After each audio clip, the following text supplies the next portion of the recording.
오늘도 우리에게 주시는 말씀을 통해서 또 하나님의 은혜와 평강을 누려가시는 복된 시간들이 되길 간절히 축복합니다. 저희가 계속해서 야고보서의 말씀을 읽어가면서 함께 묵상해 가고 있습니다. 특별히 야고보서를 보면서 우리의 믿음에 대해서 생각을 해보고 다시금 우리와 마주한 삶 가운데서 주님을 어떻게 믿어가야 하는지 함께 고민해보고 함께 살펴보고 있습니다. 야고보는 흩어져 있는 믿음의 동지들을 향하여 서신을 써내려가면서 믿음의 사람들이 경험하고 있는 고난과 시험들을 어떻게 대처해야 하는지 밝혀가고 있습니다. 특별히 시험 받을 때에 하나님께 시험을 받는다 하지 말라라고 말씀합니다. 하나님께서는 그의 자녀들을 시험하실 분이 아니라고 말씀하시죠. 하나님께서는 빛의 아버지시고 회전하는 그림자도 없으신 분이시기에 스스로 뜻과 계획을 세우시고 누구도 감히 변경하지 못하도록 친히 이루시는 분이라고 말씀합니다. 주님을 믿는 자들을 위하여 어떻게든 선을 행하고 선한 것으로 인도하시는 분이시기에 우리를 향하여 시험을 주실 수 없다라고 말씀합니다. 그렇다면 우리가 시험을 받는 이유가 무엇인가? 그것은 바로 우리 안에 있는 욕심, 나의 욕망으로 인하여 우리가 시험 받는다라고 말합니다. 마음의 원대로 하여 자신의 육체적인 욕망을 위하여 그렇게 사용하는 그 마음 때문에 시험을 받는다라고 말씀합니다. 그런데 더 중요한 것은 이러한 욕망, 때로는 우리 안에 일어나는 이런 욕심이 가만히 있으면 좋은데 자꾸 자라나게 된다라는 것이죠. 욕망이 죄를 낳고 죄가 사망을 낳는다라고 말씀합니다. 그렇게 우리는 이 야고보의 믿음의 자녀들을 향하여 말씀하는 이 권면을 받으면서 야고보의 말씀대로 속지 말라, 즉 속지 않는 것, 스스로 분별하여 지혜롭게 대처하면서 우리 앞에 오는 시험이 무엇인지 헤아려 가는 것이 중요합니다. 우리는 이 말씀을 통해서 기억해야 할 사실이 하나 있습니다. 그것은 우리가 진짜 싸워야 할 대상은 우리 외부에 있는 것이 아니라 우리 내부에 있다라는 사실입니다. 우리는 욕망에 이끌리지 말고 오히려 욕망을 제어하고 또한 이 욕망을 이끌 수 있도록 해야 합니다. 자신의 이런 육체적인 욕구와 싸워 이길 수 있도록 우리는 하나님께 지혜를 구해야 하는 거죠. 우리 안에 이러한 욕심을 제어할 수 있도록 마음을 다스릴 수 있는 지혜를 주시기를, 또한 절제함을 주시기를 간구해야 합니다. 나의 육체의 욕심을 채우기에 급급한 것이 아니라 우리 안에 하나님의 영광 위에 살 수 있도록 우리 자신을 내어드릴 수 있는 그런 용기와 담대함을 주시도록 구해야 합니다. 때때로 우리가 시험을 당할 때에 하나님이 주시는 시험이다 생각하지 말고 우선적으로 나를 돌아보면서 내가 경험하고 있는 시험이 어디서 오는 시험인지 판단하면서 그렇게 주님 앞에 서가야 할 것입니다. 이것이 우리가 오늘 말씀 전에 함께 보았던 말씀의 주된 부분입니다. 그러면서 오늘 본문의 말씀에서도 야고보는 하나님께서는 시험을 주시는 분이 아니시라는 것, 또한 하나님께 시험을 받는다라고 말할 수 없는 그 이유를 추가적으로 밝히면서도 그렇다면 우리 하나님이 그런 하나님이시라면 믿음의 자녀들은 또한 어떤 삶을 살아가야 하는가, 즉 하나님을 암과 믿는 자들의 삶이 어떠해야 하는지 추가적으로 밝혀가고 있습니다. 여러분, 오늘 본문 어떻게 출발하죠? 다시 한번 읽어봤으면 좋겠습니다. 18절입니다. 그가 그 피조물 중에 우리로 한 첫 열매가 되게 하시려고 자기의 뜻을 따라 진리의 말씀으로 우리를 낳으셨느니라. 야고보는 추가적으로 하나님의 일하심, 하나님의 성품에 대하여 말씀해 가는데 우리말 성경으로 보면 조금 어려워 보이는 구조이긴 하지만 이 18절 말씀을 다시 한번 해석하고 번역을 하게 된다면 이렇게 말할 수 있겠습니다. 하나님께서 진리의 말씀으로 우리를 낳으셔서 우리가 그의 피조물들 중에 어떤 첫 열매가 되게 하시려고 뜻을 세우시는 분이시다라고 이렇게 말할 수 있습니다. 그렇다면 오늘 18절 말씀을 보면 우리를 향한 하나님의 성품, 그분의 두드러진 일하심이 무엇이지요? 조금은 강조하여 볼 수 있는 부분은 첫 번째는 하나님께서 우리를 진리의 말씀으로 낳으셨다라고 하는 이 부분이고, 둘째는 그렇게 낳으셔서 모든 피조물 중에 우리로 하여금 어떻게 하셨다는 겁니까? 첫 열매가 되게 하셨다는 이 두 부분일 겁니다. 이 두 부분이 어떻게 보면 18절 말씀 가운데 뚜렷이 보이는 하나님의 성품이요 우리를 향한 하나님의 일하심의 모습들인 거죠. 그러면 우선 첫 번째, 하나님께서 우리를 진리의 말씀으로 낳으셨다라는 것은 무엇일까? 이 부분은 우리의 영적인 출생의 비밀이 무엇인지 볼 수 있는 말씀입니다. 즉, 우리의 영적인 출생은 우리의 의지나 공로로 말미암는 것이 아니라 하나님의 뜻과 그분의 의지로 말미암아 일어난 일임을 알 수 있습니다. 다시 말한다면 하나님의 자녀는 사람의 뜻으로 나지 아니하고 오직 하나님에 의해 출생한 것이라는 뜻을 가지고 있습니다. 그럼 그 일이 어떻게 이루어졌을까요? 우리의 영적인 출생이 무엇으로 이루어졌다고 야고보는 말씀하고 있죠? 바로 진리의 말씀으로 하나님께서 우리를 낳으셨다라고 그렇게 밝히고 있습니다. 우리의 영적인 존재가 진리의 말씀에서 나온다는 것을 말씀하고 있습니다. 그렇다면 진리의 말씀으로 우리를 낳으셨다라고 하는데 진리의 말씀은 그렇다면 무엇일까? 진리의 말씀은 그리스도 예수를 가리키는 말씀입니다. 그리스도 예수를 가리키는 말이에요. 예수님 자신은 진리라고 밝히시는 분이시죠. 또한 예수님은 진리가 충만하신 분이고 우리를 향하신 은혜도 충만한 분이십니다. 그런 예수님을 수용하면 누구든지 영적인 출생을 경험하면서도 하나님의 자녀로 신분이 바뀌게 되는 겁니다. 그렇기에 우리가 예수님이라는 이 진리의 말씀은 우리로 하여금 사망에 도달하지 않고 영원한 생명에 이르도록 안내할 수 있는 겁니다. 우리가 다시 태어나는 것은 이런 진리의 말씀 외에 다른 방법이나 다른 길이 없는 것입니다. 하나님께서는 예수 그리스도를 통하여 우리를 중생케 하시면서도 선을 베푸시고 주권적으로 우리를 이끄신 분이심을 알게 되는 겁니다. 그런데 우리가 이 부분을 잘 기억할 필요가 있습니다. 여러분, 하나님께서 우리를 진리의 말씀으로 낳으셨다. 즉 예수님으로 인하여 우리가 다시금 중생, 영적인 출생이 이루어졌다라고 말하는데 이런 출생에 대한 부분들, 다시 말하면 낳는다라는 이런 구절들을 언제 본 적 있으시죠? 그 앞절에 가면 야고보가 이러한 부분들을 밝히면서 출생에 대한 부분들을 밝히는 구절들이 또 나와 있습니다. 어떤 말씀일까요? 욕심이 잉태한 즉 죄를 낳고 죄가 장성한 즉 사망을 낳느니라 라고 하면서 출생에 대한 비밀을 밝혀가는 그 말씀들이 이전의 말씀에 나오게 되는 것을 볼 수 있어요. 그러니까 우리가 진리의 말씀으로 우리를 낳았다라고 하는 이 말씀과 앞에 있는 이 욕심이 잉태한 즉 죄를 낳고 죄가 사망을 낳는다고 하는 이 말씀이 절묘하게 대비를 이루게 되는 말씀임을 볼 수 있어요. 진리의 말씀으로 말미암은 우리의 영적인 출생과 절묘한 대비를 이루는 것을 보게 됩니다. 야고보는 이렇게 죄의 출생에 대한 욕심의 개입을 언급한 적이 있었던 거죠. 욕심으로 인하여 죄가 낳고 죄가 장성한 즉 사망을 낳는다고 했습니다. 그렇다면 여러분, 우리 안에 이 욕심을 해소하는 길은 무엇일까요?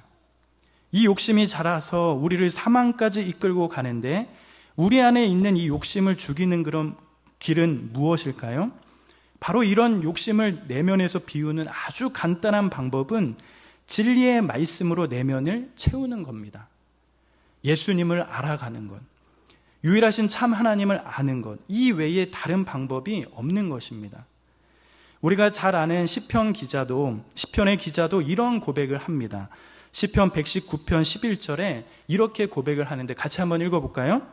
내가 주께 범죄하지 아니하려 하여 주의 말씀을 내 마음에 두었나이다. 즉 욕심이 잉태한 죄를 범하지 않으려고 여러분들이 잘 알고 있는 이 시편 기자는 주의 말씀을 내 마음에 두었다라고 그렇게 고백하며 밝혀가고 있어요. 어쩌면 야고보의 이런 논리는 자기 욕심에 끌려 시험 받는 자들을 향한 도전의 메시지가 되는 겁니다. 우리 안에 일어나는 이 욕심의 뿌리가 우리를 미혹하게 하고 시험 받게 하여 넘어지게 하는데 이 욕심을 비우는 길이 어디 있는지 도전하고 있는 겁니다. 사랑하는 여러분, 죄는 자신의 몸짓을 키우기 위해 욕심, 즉 탐심이라고 하는 것을 자극해 갑니다. 욕심으로 인하여 죄의 몸짓이 커져갑니다. 우리의 눈은 보아도 만족하지 못하고 때로는 우리의 귀는 들어도 채워지지 않습니다. 아무리 좋고 값진 것을 가졌다 해도 더 좋고 강한 것들을 가지고 싶은 그런 탐심들이, 욕심들이 자꾸 우리 속에 일어납니다. 죄는 우리가 죽을 때까지 욕심을 키우게 만들고 또 키우게 되는 것이죠. 태초부터 이러한 욕심의 광기를 우리는 잘 알고 있지 않습니까? 아담과 하와는 하나님의 은혜로 모든 것을 최상의 상태로 소유했음에도 불구하고 만족할지 모르고 하나님과 같아지고 싶어서 하나님보다 더 높은 자리에까지 욕심을 부리게 되었습니다. 욕심의 끝을 모르는 상황이 되었지요. 욕심의 끝이 없는 겁니다. 그러나 하나님의 자녀로 다시금 출생한 우리는 어떠해야 하는 것이죠? 죄가 성장하는 속도 이상으로 진리의 말씀을 아는 지식에 날마다 자라가야 하지 않겠는가, 그런 생각들을 해보게 됩니다. 죄가 성장하는 속도 이상으로 진리의 말씀 가운데 거해 가야 하는 것이 우리의 모습인 것이죠. 욕심이 결국 죽음에 이르는 것처럼 진리의 말씀으로 출생한 우리도 그리스도 예수만 우리 안에 살고 우리는 날마다 죽음에 이르도록 해야 할 것입니다. 내 안에 예수님이 사실 수 있도록 진리의 말씀이 우리 안에 충만하도록 그렇게 살아가야 하는 것입니다. 사랑하는 여러분, 이렇게 하나님께서 우리를 친히 진리의 말씀으로 우리를 낳으셨습니다. 그렇다면 여러분, 그렇게 하신 이유가 무엇일까요? 왜 그렇게 하셨죠? 왜 우리를 진리의 말씀으로 낳으셨습니까? 18절의 말씀처럼 모든 피조물 중에 우리로 하여금 첫 열매가 되게 하시려고 그렇게 하신 것입니다. 이 부분이 중요한 부분이 되는 것이죠. 사실 여기서 우리가 주의해야 할 것은 예수님께 부여된 낳는다라는 말과 첫 열매라는 말이 우리에게 쓰였다라고 해서 우리를 예수님과 동급으로 여기면 안 되는 겁니다. 예수님도 하나님께서 부활의 첫 열매가 되실 수 있도록 그렇게 만드셨죠. 그렇기 때문에 우리도 예수님과 동일한 것으로 취급하면 안 될 것입니다. 그렇다면 모든 피조물 중에 첫 열매가 되게 하시려고 우리를 진리의 말씀으로 낳으셨는데, 그렇다면 첫 열매는 무엇인가? 첫 열매가 무엇일까요? 성경에서는 모든 첫 열매는 대체로 하나님과 구별된 하나님의 것으로 등장합니다. 지혜자는 잠언 3장 9절에 이렇게 말씀하기도 했습니다. 잠언에 이런 말씀이 있죠. 내 재물과 내 소산물의 처음 익은 열매로 여호와를 공경하라. 즉 율법에서도 모든 곡식의 첫 열매를 하나님께 드리라고 명한 바 있습니다. 즉 이런 말씀들을 비교해 봤을 때 첫 열매가 1등을 의미하는 것처럼 세속적인 자랑이 아니라 여호와 하나님을 공경하는 구별된 도구라는 의미가 있다라는 것이에요. 그러기에 하나님께 구별된 것이기에 최고의 거룩함을 요구하기도 하는 것입니다. 그러기에 여기에는 두렵고 떨림이 있는 것이죠. 하나님께서 우리를 진리의 말씀으로 낳으신 것은 바로 하나님의 신적인 거룩함을 공경하는 도구의 품격에 이르려는 그런 말이기도 한다라는 것입니다. 아무것도 아닌 자들이었는데, 죄와 허물 가운데 놓여진 그런 자들이었는데도 불구하고 하나님께서는 하나님의 영광의 도구로 우리를 신적으로 낳으셨다라는 거예요. 얼마나 구별된 존재로 우리를 만들어 가셨는지 알 수 있는 대목이 되는 겁니다. 뿐만 아니라 첫 열매는 다른 모든 열매의 대표성을 띠는 말이기도 합니다. 그래서 주님의 피조물 중에 첫 열매가 된다는 것은 다른 무엇과도 바꿀 수 없는 영광과 관련된 것이면서도 대표자의 책임, 즉 거룩한 부담과도 연결이 되어집니다. 아까도 우리가 말씀을 나누기도 하였지만 우리는 하나님의 뜻에 따라 진리의 말씀으로 낳은 바 된 다른 어떤 피조물과도 다른 출생의 비밀이 우리 안에 있습니다. 이 세상에 주님께서 만드신 다른 피조물과 다른 차이가 있는 그런 출생의 비밀이 우리 안에 있다라는 것이에요. 우리에게 베풀어진 출생의 비밀은 하나님의 피조물 중에 다른 어떤 생물과도 공유하지 않은 그러한 특별함이 있습니다. 오직 우리만 진리의 말씀대로 잉태가 되었었지요. 얼마나 이 일이 영광스러운 일입니까?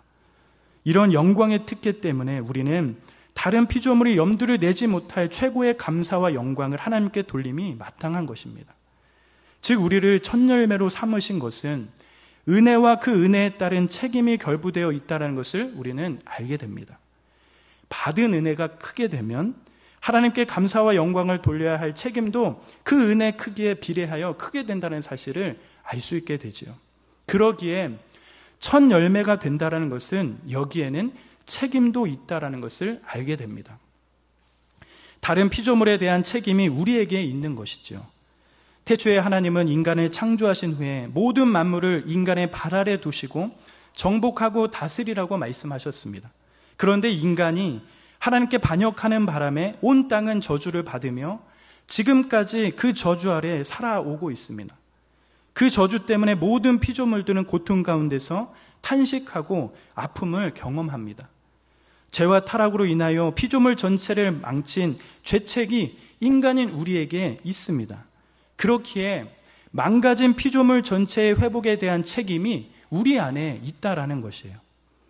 하나님 나라의 귀한 복음을 땅끝까지 전파하고 모든 사람들에게 진리를 가르치며 하나님의 자녀로 다시금 태어나도록 그렇게 이끌어야 할 책임이 첫 열매된 우리에게 있다라는 겁니다. 어쩌면 첫 열매라는 것은 이러한 사명의 다른 이름이라고도 볼 수 있습니다. 우리를 구별하시고 또한 모든 다른 열매의 대표성을 갖게 하셔서 다시금 이 땅을 회복하게 만드는 그런 귀한 책임을 우리에게 부여하신 것입니다. 사랑하는 여러분, 하나님께서는 자기의 뜻을 따라 진리의 말씀으로 우리를 낳으셨고 뿐만 아니라 그 낳으심을 통하여 우리를 그 어떤 피조물들 중에 첫 열매로 우리를 세우셨습니다. 어쩌면 우리는 다시 태어남, 이것은 행복한 은총의 시작이고 더불어 첫 열매가 된다는 것은 그 은총에 따른 영광스러운 책임에 대한 것입니다. 이런 중생과 첫 열매의 사명은 하나님의 불변적인 뜻이면서도 어떠한 고난과 역경 속에 있더라도 모든 믿음의 사람들에게 적용되는 그러한 귀한 일이 되는 겁니다. 이것은 어쩌면 믿음을 가지고 살아가는 주님을 믿는 모든 자들에게 주시는 하나님의 위로요, 귀한 특권이며 영광임을 알게 되는 겁니다. 비록 세상 한가운데 수많은 고통과 고난과 여러 문제들의 파도 속에 있더라도 변치 않으시는 하나님의 섭리요 약속임을 우리는 이 말씀을 보면서 알게 되는 것이죠. 하나님이 우리를 향한 그 뜻이 어떠한지, 하나님의 풍성함이 어떠한지 우리는 이 말씀을 보면서 하나님께서 우리에게 시험을 주시는 분이 아니심을 알게 되는 겁니다. 그러기에 여러분, 이러한 귀한 영광스러움이 우리 가운데 있는데 그러므로 우리는 우리 자신을 어떻게 살아가도록 만들어야 할까요? 하나님께서 우리를 말씀으로 낳으시고 뿐만 아니라 이 피조물들 중에 첫 열매가 되게 하셨는데 그러한 영광스러운 하나님의 일하심이 우리 가운데 있는데 그렇다면 우리는 어떠한 삶을 살도록 그렇게 만들어 가야 할까요? 우리의 삶에 어떠한 실천적인 순종이 있어야 할까요? 하나님의 성품과 일하심을 말한 후에 야고보는 그런 귀한 영광스러움을 말씀한 뒤에 우리의 삶이 어떠한지 이렇게 말씀하며 도전해 주고 있습니다. 우리 19절, 20절 말씀 같이 한번 읽어볼까요? 19절, 20절입니다.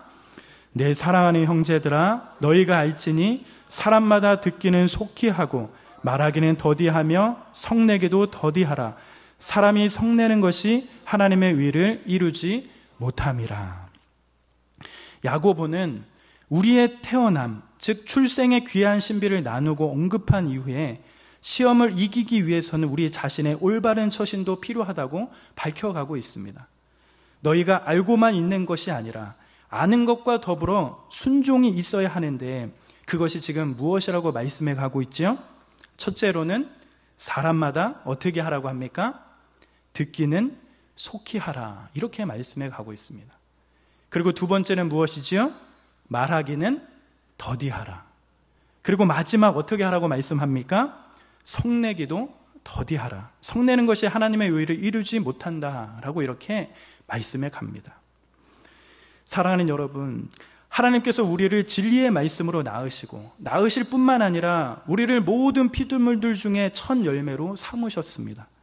여기에는 구별도 되고 특별함도 있고 뿐만 아니라 거룩한 책임이 우리 안에 있습니다. 그런데 이렇게 아는 것만 중요한 것이 아니라 우리의 삶, 우리가 살아가야 하는 삶 가운데 우리의 실천적인 순종함도 필요합니다. 그 첫 번째는 무엇이지요? 바로 듣기는 속히 하는 것입니다. 어떻다고요? 듣기는 속히 하는 것. 여러분, 듣는다는 것은 타인의 인격을 존중하며 그에게 관심을 기울이는 것입니다. 의사가 환자의 속 깊은 것까지 듣기 위해서 어떻게 합니까?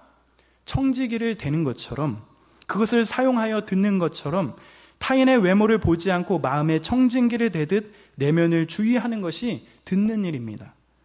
이렇게 듣기를 잘하게 되면 또 다른 하나의 세계가 있음을 알고 우리 자신의 세계가 넓어지는 것을 경험하기도 합니다. 그래서 우리의 믿음도 처음에 어디서 시작하지요? 로마서 10장 17절의 말씀에 의하면 믿음은 들음에서 나고 들음은 그리스도의 말씀에서 난다, 이렇게 말씀하기도 합니다.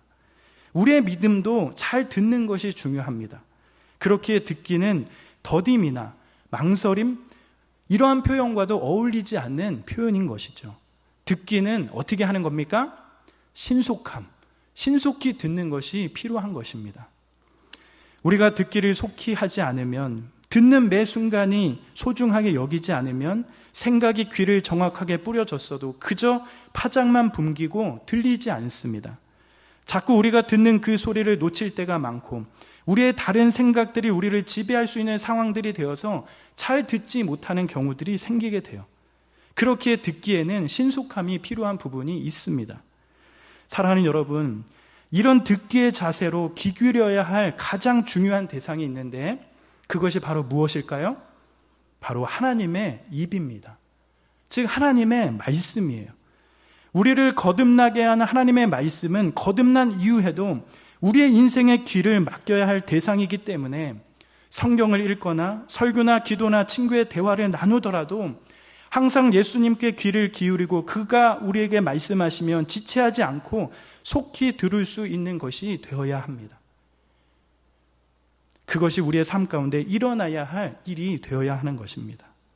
뿐만 아니라 듣기는 속히 할 뿐만 아니라 말하기는 어떻게 하라고 하지요? 더디하라고 말씀합니다. 말하기는 어떻게? 더디하라. 사랑하는 여러분, 보통의 사람들은 어떻게 합니까? 말하기를 좋아합니다. 여러분들은 어떠십니까? 상대방의 말을 잘 듣습니까? 듣는 걸 참 못해요. 말하는 걸 더 좋아하죠. 자신의 위사를 표현하기를 좋아하면서 자신을 내세우고 드러내면서 다른 사람을 설득하여 자신의 주장을 자랑하고 싶어 합니다. 그런데 생각을 해보면 이렇게 자주 말하는 사람들은 무엇을 하지 못할까요? 말하는 사람들은 듣지를 못합니다. 다른 사람의 말을 듣기를 아주 거북하게 생각합니다. 자신의 말을 자주 하다 보니 다른 사람들의 말에 주의가 기울일 여유가 없는 것입니다. 그 결과가 어떻게 되지요? 그 결과가 무엇입니까? 다른 사람들과의 소통에 충돌이 생기고 막힌의 어떠한 벽들이 생겨날 때가 있습니다. 자신만의 세계에 갇히게 되는 어려움을 경험하면서 다른 사람과의 관계에 어려움을 맞닥뜨리곤 합니다. 그렇기에 말하기와 듣는 이 사실들은, 말하는 것과 듣는 것은 서로 밀접하게 연관되어 있음을 알게 됩니다. 야고보의 이 권면은 어쩌면 많이 듣기를 원하면 말하는 것에 대해서 침묵을 도전하고 있는 것을 볼 수 있습니다. 다른 말로 한다면 말하기의 더딤은 침묵을 의미하는 것이며 더불어 슬기로운 듣기의 다른 말이기도 한 것입니다. 말하기를 더디할수록 많이 들을 수 있다라는 전제가 깔려 있는 것이죠. 사랑하는 여러분, 이것을 또한 하나님과 우리 사이의 관계에 연관을 한번 시켜봤으면 좋겠어요. 우리가 하나님 앞에 매일같이 자기 생각만 말하고 자기의 이야기만 주장하면서 자신의 이야기만 늘어놓는다면 우리가 하나님께서 하시는 말씀을 잘 들을 수 있을까요? 결코 그럴 수 없을 겁니다. 말하기를 더디하고 귀를 더 많이 기울여야 하나님께서 우리에게 하시는 말씀을 잘 들을 수 있을 겁니다.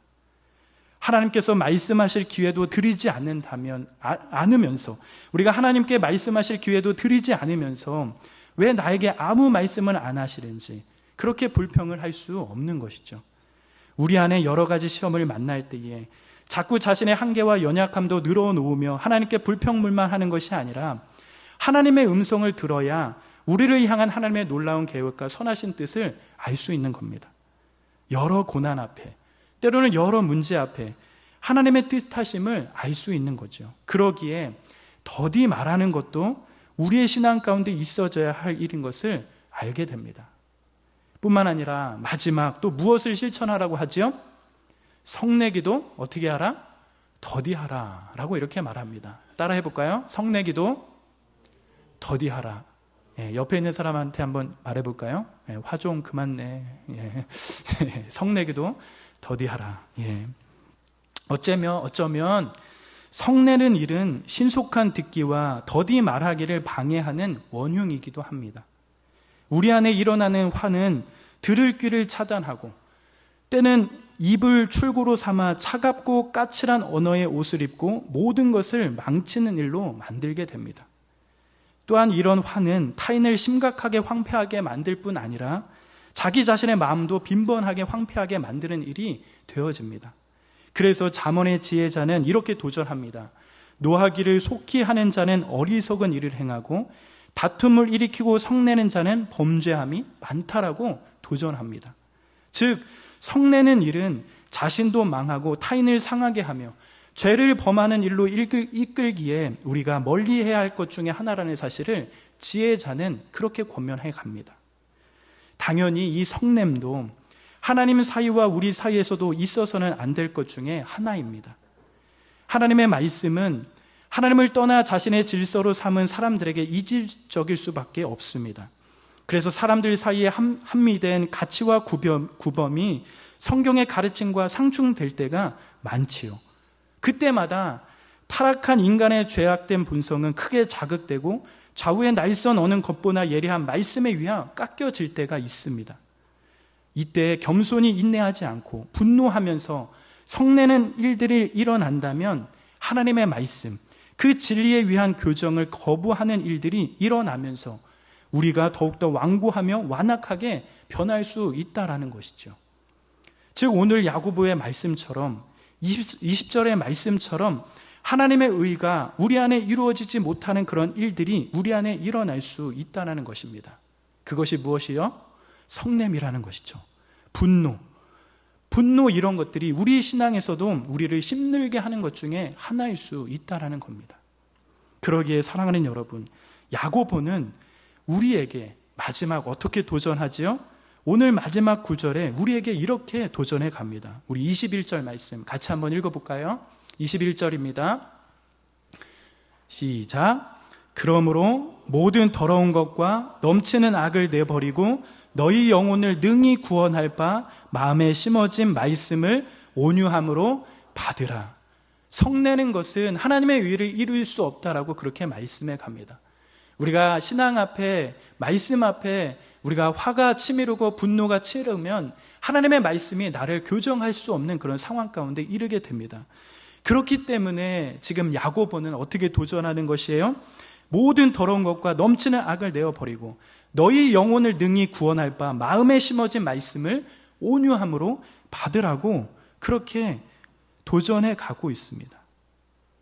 더러운 생각, 더러운 행위, 더러운 습관, 더러운 말과 표정, 더러운 계획 등과 같은 것들을 그 이름조차도 부르지 말라고 그렇게 말씀해 가고 있어요.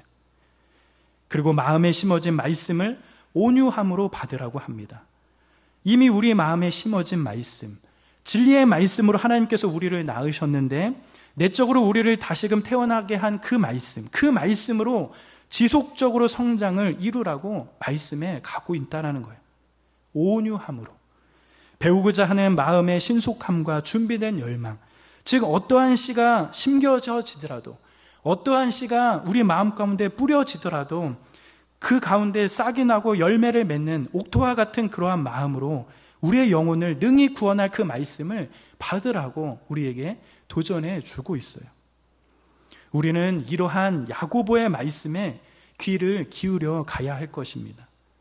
여러 시험과 고난 앞에서 여전히 나의 문제와 아픔 가운데서도 나를 구원으로 인도하는 그것이 하나님의 말씀이라면 그것을 결코 놓지 않고 게으를 수 없을 정도로 그렇게 마음을 담아가야 할 것입니다. 하나님의 말씀이 꿀처럼 달게 느껴졌던 다윗의 고백처럼 그 경건을 따라 하나님의 말씀에 우리의 인생을 철저하게 걸어가면서 그런 복된 인생을 우리가 걸어가야 할 것입니다. 여러 시험 앞에 우리를 빛나게 하는 것은 오직 무엇입니까? 하나님의 말씀입니다. 우리가 예수 그리스도를 믿을 때만 그 진리의 말씀을 위해서 살아가는 것이 아니라 주님이 부르시는 그날까지 말씀을 온유하게 받아가는 것, 그것이 우리의 복된 삶을 이끌어가는 길임을 우리가 알아야겠습니다. 오늘의 말씀을 보면서 하나님께서 우리의 존재를 어떻게 만드시고 인도하시는지, 그리고 그 은혜의 삶 가운데 우리 안에 있어져야 할 것이 무엇인지 생각하면서 더욱 주님의 자녀된 풍성함을 가득 누려가시는 모든 형제 자매들의 삶이 되시길 기도하며 축복합니다. 어떤 순간에도 하나님께서는 우리를 향한 귀한 계획과 풍성함으로 우리를 인도하십니다. 다른 사람들은 어찌할지 몰라도 우리를 첫 열매 삼으신 그 하나님의 성품은 여전히 동일하시며 변함이 없으십니다. 그 진리의 말씀 가운데 우리가 날마다 믿음을 들여가면서 그 믿음 위에 온전하게 걸어가시는 귀한 형제 자매의 삶이 되시길 기도하며 축복합니다.